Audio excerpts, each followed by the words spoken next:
Maiara Martins, né? Eu coordeno aqui no Clube de Engenharia, Divisão Técnica de Transporte e Logística. E também faço parte, né, da coordenação do Fórum de Mobilidade Urbana, que ocorre aqui no Clube de Engenharia, toda sexta-feira, a partir das 18 horas.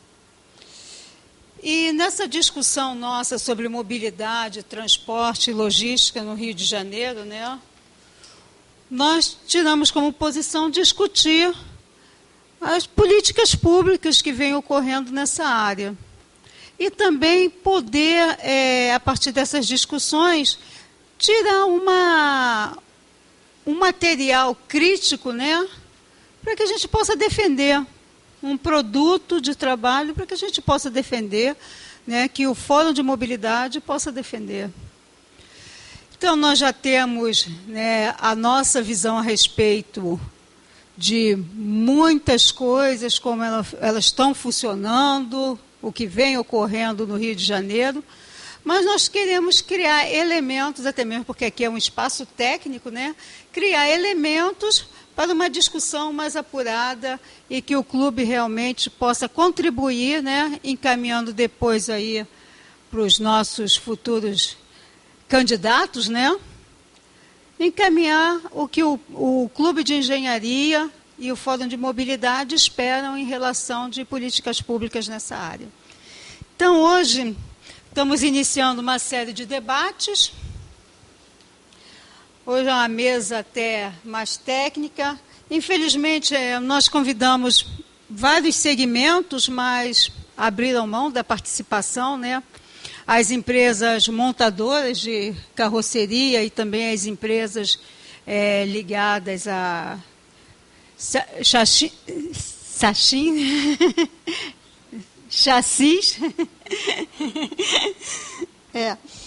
E convidamos também o Detran, que informou que não poderia comparecer.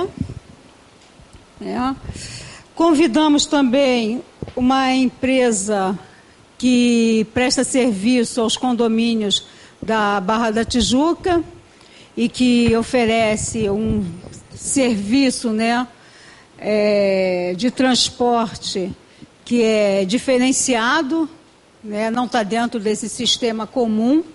Também haviam confirmado, mas também declinado, né? Então, hoje nós vamos iniciar convidando a representante da FETranspor, a Lélis Marques Teixeira. Lélis é o chefe. Oh, desculpe. Richelle. Por favor, Richelle. Richelle Cabral. E convidar também para fazer parte da mesa o engenheiro Licínio, da Divisão Técnica de Transporte do Clube de Engenharia, e também representante do Fórum de Mobilidade Urbana. Obrigada. Richelle, inicia. Deixa eu iniciar. Bem, boa tarde a todos, a turma da casa e a turma que está pela web. Nosso aqui é transmitido online no site do Clube de Engenharia. Quem não puder vir pode divulgar e ver isso. Então, a dona da caixa preta, que é como são chamados a turma dos ônibus, vai nos explicar se existe realmente essa caixa preta e o que os ônibus têm para a gente ver.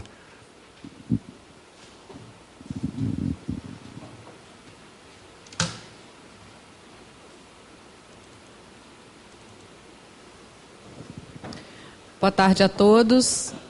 Meu nome é Richelle Cabral, sou diretora de mobilidade urbana da FETranspor. É uma honra para mim estar aqui no Clube de Engenharia, que considero também uma casa por ser engenheira civil de formação e mestrado em engenharia de transportes. Então, eu vim falar um pouquinho sobre os projetos de transportes que estão acontecendo e que vão, nos próximos anos, estarem sendo inaugurados na cidade do Rio de Janeiro, na região metropolitana do estado do Rio de Janeiro. Pode passar. Bem, um pouquinho explicar o que é a FETranspor, né? A FETranspor é a federação de 10 sindicatos regionais, onde congrega uma série de cidades. Temos a cidade do Rio de Janeiro, formada pelo Rio Ônibus, é a cidade onde nós estamos, e outros 10 sindicatos, sendo 8 deles com abrangência local, formando uma série de cidades, um deles com um transporte intermunicipal de longa distância, então ele não tem uma área muito bem definida, e o de fretamento, que também não tem uma área específica. Hoje nós temos como filiadas a FETranspor mais de 200 empresas, uma frota de 21.200 ônibus, 99% das empresas de ônibus do Estado hoje são filiadas a FETranspor, poucas não são. Transportamos 240 milhões de passageiros por mês, fazemos 4,5 milhões de viagens, empregamos mais de 100 mil empregos, temos mais de 100 mil empregos diretos. Atualmente a nossa idade média está em 4,7, já tivemos uma idade maior, tivemos uma idade menor, e devido aos acontecimentos nos últimos anos, a nossa idade aumentou um pouquinho devido a ficarmos quase 2 anos sem tarifa. Andamos 150 milhões de quilômetros por mês e pagamos por ano mais de 2 bilhões de impostos. E aí a gente fala um pouquinho do novo contexto, né? O que aconteceu? Quais foram as grandes mudanças que a gente presenciou e a gente vem presenciando, né? O que a gente chama de turning point, né? A grande mudança que a gente teve no Rio de Janeiro foi quando, em outubro de 2009, nós tivemos a alegria de termos como resposta que o Rio de Janeiro sediaria as Olimpíadas de 2016.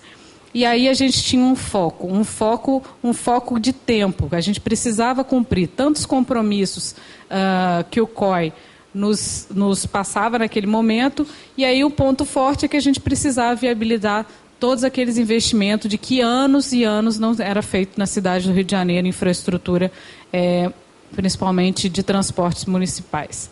E aí a gente vinha, em paralelo a isso, o Brasil vinha crescendo, a economia crescendo, grandes investimentos, e aí, mais do que isso, não só Olimpíadas, mas outros grandes eventos acoplados neste momento.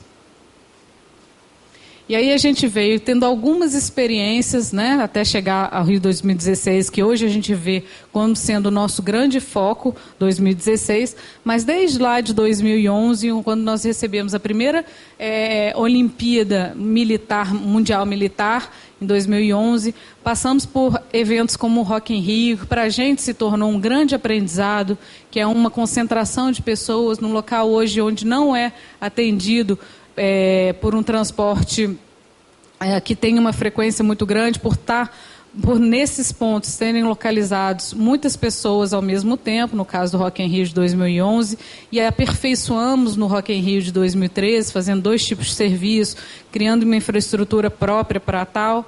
Depois tivemos a Rio mais 20. O ano passado tivemos o maior de todos os eventos, né, que foi a Jornada Mundial da Juventude, com alguns percalços no meio do caminho, onde toda a infraestrutura e todas as políticas de planejamento foram feitas em 2 pontos, Copacabana e Guaratiba, mas que devido a circunstâncias meteorológicas, todas elas passaram a ser em Copacabana. E mais do que isso, mais uma vez, nós tivemos que tirar as pessoas de Copacabana pelo sistema de ônibus que aqui eu represento. E ano passado também tivemos uma experiência na Copa das Confederações, que é um pouquinho que nós vamos passar agora em junho com a Copa do Mundo. Mas, mais do que isso, todos esses planejamentos a gente acredita que é só um preparativo para o nosso foco principal, que é a Olimpíadas de 2016. Mas aí não só transformação de infraestrutura que é necessária. A infraestrutura ela é muito importante, principalmente na questão de investimento, de necessidade de priorização. Mas algumas transformações elas aconteceram também ao longo desses anos. E aí, junto com essa transformação de infraestrutura, veio o bilhete único. O bilhete único em 2009, 2010, veio trazendo uma melhor mobilidade para as pessoas, uma melhor empregabilidade, diminuindo o custo efetivo do transporte para essas pessoas da região metropolitana. Tivemos alguns compromissos legais, como a licitação das empresas, das linhas da cidade do Rio de Janeiro, que fez com que as empresas se organizassem em consórcios operacionais, e aí facilitando tanto a racionalização de linhas, a reorganização, e aí com isso foi possível tanto a cidade se organizar para criar os BRS, que nada mais são do que as faixas exclusivas de ônibus com alguma organização, com uma melhor utilização do espaço viário, e aí partindo para todo o estudo e todo o investimento em infraestrutura, que são os BRTs, os 4 BRTs que estão previstos para a Olimpíadas de 2016. Então, só falando um pouquinho de bilhete único, acredito que as pessoas que estejam aqui já conheçam, mas o que mudou, né, na vida das pessoas com bilhete único? A gente tinha, antes de 2009, a gente tinha, na região metropolitana, 74 tarifas diferentes. Num primeiro momento, o que foram feitas com essas 74 tarifas? Elas foram divididas em níveis tarifários, divididos por região. Então, independente do itinerário da linha, de um ponto a outro, eu tenho sempre a mesma tarifa. Então, ficou fácil para o usuário ele entender que, se ele for de Caxias para o Rio, ele vai ter sempre a mesma tarifa, um desses níveis. Além disso, da diminuição, as tarifas elas foram achatadas. Naquele momento, a gente tinha uma tarifa mínima que custava R$ 2,35 e tínhamos uma tarifa máxima que custava R$ 17,00. O que foi feito quando achatamos as tarifas? Tinha uma tarifa modal, que seria a menor, continuou sendo R$ 2,35, porém a maior, em vez de 17, na época foi a 7,15. E aí todo o intervalo, mais 11 tarifas, 10 tarifas diferentes, entre R$ 2,35 e R$ 7,00. A limitação, no caso, na época, era de R$ 4,40, que foi o primeiro valor do bilhete único em 2009, e hoje, em 2014, esse valor é de R$ 5,25. Então, o bilhete único ele pode ser duas coisas. Ou alguma tarifa acima do valor do bilhete único, ela tem um subsídio direto na linha, então a pessoa pode utilizar aquela linha sendo beneficiada, e aí o benefício do bilhete único, o subsídio é direto ao passageiro, o passageiro tem que ter o CPF para poder receber aquele benefício, ou, no caso dele integrar, desde que ele pegue uma linha intermunicipal ou modal intermunicipal, ele tem o benefício do bilhete único também. Pode passar. E aí, só mostrando um pouquinho, assim, o bilhete único, logo depois veio o bilhete único carioca, na cidade do Rio de Janeiro, onde eu posso pegar 2 ônibus pelo valor de 1. O que a gente mostra desde 2010, 2009, é que o bilhete único estadual, e assim como o bilhete único carioca, ele nunca deixou de crescer. Desde o primeiro dia até hoje, sempre é crescente. O movimento dele é sempre crescente. O número de integrações, eles vêm crescendo.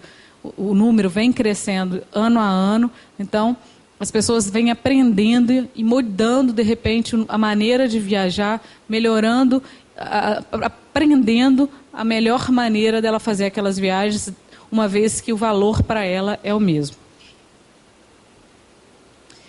E aí, falando um pouquinho de BRS, né? De acordo com o que a gente conseguiu organizar as linhas, fazer com que as linhas ficassem em consórcio, reorganizando a cidade, a gente chegou num momento que a gente está. Então, a gente precisa priorizar, a gente precisa diminuir o tempo de velocidade, o tempo de viagem dessas pessoas, a gente precisa da qualidade de vida. E aí foi quando surgiram os BRS. Os BRS ele tem alguns outros parâmetros agregados a ele. Ele não é só uma faixa exclusiva. Ele é uma faixa exclusiva onde eu quero aumentar o nível de serviço dos veículos que estão dentro daquela área onde tem o BRS, eu quero aumentar o nível de ocupação dos ônibus que estão naquela área e eu quero organizar o tráfego dentro daquela área onde o BRS acontece. Essa foto é muito interessante porque é um ponto em Copacabana, no mesmo horário, numa mesma época do ano, onde a gente pode ver aqui um tráfego totalmente desorganizado e depois do BRS totalmente organizado. E o que a gente detectou? Em Copacabana, 50% do tempo de viagem dos ônibus foi reduzido. Enquanto que, para os automóveis, não mexeu em nada. Por quê? Além de ter reduziu sim o número de faixas para o automóvel particular, mas organizou também. Então, a partir do momento que eu organizei o tráfego, ele não teve perda. Então, o tempo de viagem para o automóvel permaneceu o mesmo e para os ônibus teve uma redução de 50% no tempo de viagem dentro daqueles 3 quilômetros que a gente está falando da Nossa Senhora de Copacabana. E aí, além disso, eu não tenho só a faixa exclusiva, né? Eu tenho uma faixa onde eu posso fazer uma ultrapassagem de um ônibus para o outro, porque a gente escalonou os pontos. Hoje, no Rio de Janeiro, são raros os pontos onde a parada ela é escalonada. Normalmente, eu posso parar em todos os pontos. E o BRS ele tem uma lógica de escalonamento. Então, eu não preciso parar em todos os pontos. Então, no BRS, a gente escalonou por grupos, normalmente grupos de pontos de origem ou pontos de destino. Então, os ônibus não precisam mais parar em todos os pontos. Então, isso também é ganho de velocidade. Outra evolução muito grande do BRS, que a gente pretende, até as Olimpíadas, estar com a cidade completa, é a questão da informação para o usuário. Nós partimos do zero, partimos de uma cidade que não possui informação nenhuma e partimos do princípio de que 2013, 2014 seria a era da informação do usuário. E aí começamos pelos BRS. O que hoje tem em cada ponto onde passa um BRS? Além do nome do ponto, todo ponto de BRS ele é nomeado. Então, normalmente, ele tem um nome da transversal mais próxima, o nome da rua transversal. Então, ele tem um nome, no caso, na Rio Branco, ele tem o nome ponto 7 de setembro, ponto Buenos Aires, que é para identificar esse ponto. E aí, no caso aqui, ponto Praça 11, a gente chama para as pessoas identificarem melhor esse ponto. Além disso, eu tenho um mapa da cidade do Rio de Janeiro, onde colorido tem por onde todas as linhas que passam naquele BRS, todos os bairros por onde aquelas linhas passam. Então, eu também tenho uma ideia. E aí, além dos BRS, como agora todas as linhas não param em todos os pontos, eu preciso saber, minha linha passa aqui? Ok, passa. Mas e se ela não passar? Onde é que eu pego ela? Então, se eu estou no BRS 2, eu preciso saber onde é que é o BRS 1, onde é que é o BRS 3. E qual é o mais próximo. Então, eu tenho um mapinha que vai me dizer qual é o BRS 1 mais próximo e qual é o BRS 3 mais próximo. Se eu caminho para a direita ou se eu caminho para a esquerda. E mais do que isso, o que nós quisemos colocar, né, com essa informação? Nessa informação macro, a gente tem o número da linha. Mas não é todo mundo que é obrigado a saber se aquela linha é a dele, se aquele número é a dele. Então, nós pensamos no turista, pensamos na cidade da pessoa que não é da cidade do Rio de Janeiro. Além do número, na listagem total das linhas, a gente tem um número da linha, eu tenho a origem e destino da linha, e eu tenho os principais bairros por onde essa linha passa. Além dos principais bairros, eu tenho alguns ícones, que são os ícones